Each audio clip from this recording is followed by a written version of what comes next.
Welcome to SportsCenter from the nation's capital. I'm Scott Van Pelt. Another NFL Sunday is in the books. You know the drill. Everything you want to see and hear from Week 5 on the way. We began the day with 2 undefeated teams, and in honor of Boomer,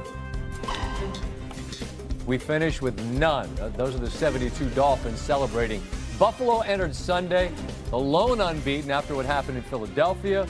In come the Patriots, Drake Maye, and also, how about the icy whites for Buffalo? Those look fantastic. It also means that Stefon Diggs is back in town. His first time since moving on via trade. A 6-3 game as we play in the early third. Josh Allen hits Dalton Kincaid. And then Curtis Samuel, great play design. He walks, or I should say high steps into the end zone. First touchdown of the game, and it's 10-6. Ensuing Patriot drive. Maye did this a lot.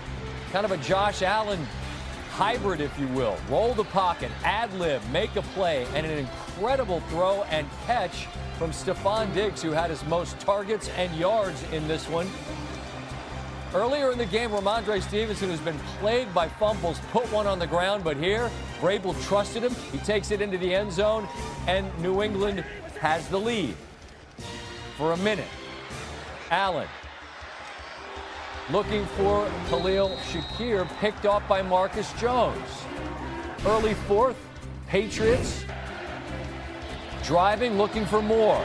Maye, Diggs, breaks out of one tackle. When he picks up a block, he's got to be thinking, I'm going to get into the end zone. Not quite. You could tell he desperately wanted that. It's Stevenson again on a great play design. Roll everything to the right, pitch it to him on the left, and Stevenson with his second touchdown of the game. It's a 10-point deficit for Allen and the Bills.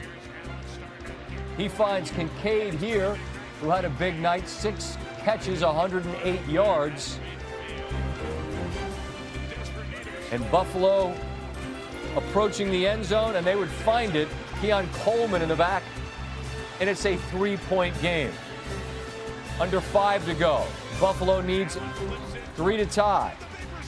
Up top to Coleman, who makes a beautiful grab. Later in the drive, Allen doing what he does, improvising. He's a magician. Make a big man miss. Somebody open for a moment. It's Shakir, but it's broken up. Buffalo would kick the tying field goal at 20 apiece. Now Vrabel and New England had to thread the needle, and this is just an incredible play. Drake Maye under pressure, stiff arms the defensive tackle. I believe Chris Collinsworth says a 330-pound man, and then Diggs makes a great play, not just to make the catch, but then to gain some yards. 2nd and 9, what a throw and catch to Keyshawn Boutte down the sideline. They're getting close to field goal range, and field goal range for Andy Borregales from 52. I want you to see where this hits. It hits halfway up the net. That's good from 70 yards, and it's right down the middle for the rook. And there are only 15 seconds left.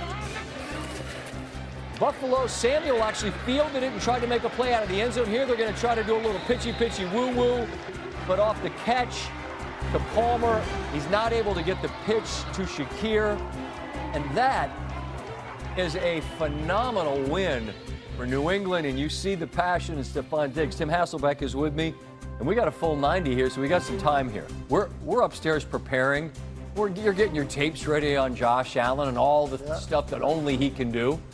And then Maye is doing a remarkable sort of facsimile. How many things did he do in this game that are reminiscent of the great ad-lib quarterbacks in the game? I mean, at least a handful in one game against the guy that kind of is changing the position the way he has with how he does it. And so, look, I think when you go back to the beginning of the year, people have kind of all this optimism on New England, whether they're going to be a team that really turns it around.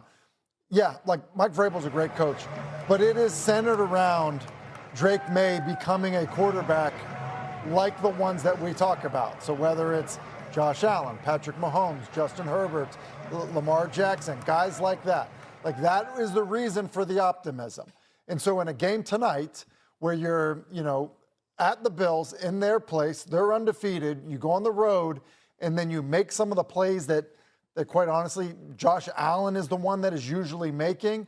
Look, I don't want to say it's a coming out party because, like, I think people know, who Drake May is and all of that stuff. But I think that's a big performance against that quarterback in his building. Well, Sunday Night Football, everyone's watching. It's Buffalo who hasn't lost. They're in your division. They're the bully on the block, and you go into their place and beat them. I mean, you can't really amplify a singular performance any larger than that. He was 13 of 14 in the second half. But I also want to ask you about Vrabel, because at the end of the first half, they got down there close. It was like on the 1 yard line, and we were wondering, do you try to sneak it, try to get 7, because you're going to need 7 to win. And he didn't. But I could see him talking, I believe, to his coordinator, say, let's make sure we get points here. And then at the end of the game, you've got to thread the needle to try to exhaust the clock and then make a 52-yarder. And they did every single thing. So it's not just May who was brilliant. It's this entire team, isn't it? It is. So I think May's the most important piece, because you can be a great coach. If you don't have the quarterback, you won't be any good. So they feel like they have the quarterback. But, Scott, I think you bring up an awesome point about Mike Vrabel. Around the league, he is considered a guy that situational football, he's got it perfect. He does it. He does an excellent job, maybe as good as anybody at it. So you reference the end of the half. At the end of the half, takes a timeout when he specifically wanted 18 seconds because he knew, look, and if the quarterback runs around a little bit, it's not going to exhaust all the time. May actually did it twice. And then when you think about, you said, talking to your coordinator, make sure you have an opportunity to get that play. If it doesn't work, you're still kicking the field goal to go up 6-3 at that point. So, yeah, I think the situational football, how he coaches that is, I think in some ways you could argue second to none. Stephon Diggs hurt his knee last year with Houston, coming back from an ACL, and it was a fairly slow start to this season. And there's plenty of folks that wonder, coming off an injury like that, like, you know how people are.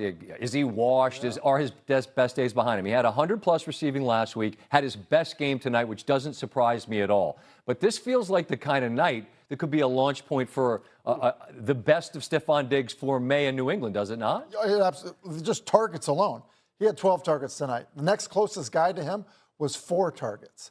Like, he turned into the guy tonight that, like, when you had to have it, think of the plays we're talking about. Sure. The escape plays, the 2 of them on the sideline. Right here. This is one that was remarkable. And then, you also have to understand the chemistry and trust reading the guy's body language on something like that. Yeah, you're only 5 weeks in. Right. And so I think, look, a veteran receiver who definitely has a great feel for the game, space and all of that, and then has the ability to finish catches, in contested situations. Yeah, absolutely. Because Hunter Henry had kind of been the guy for May.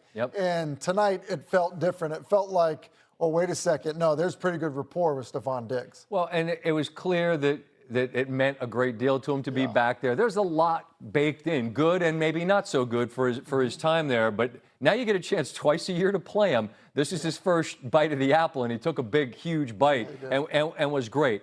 On the Buffalo side of things, I think the most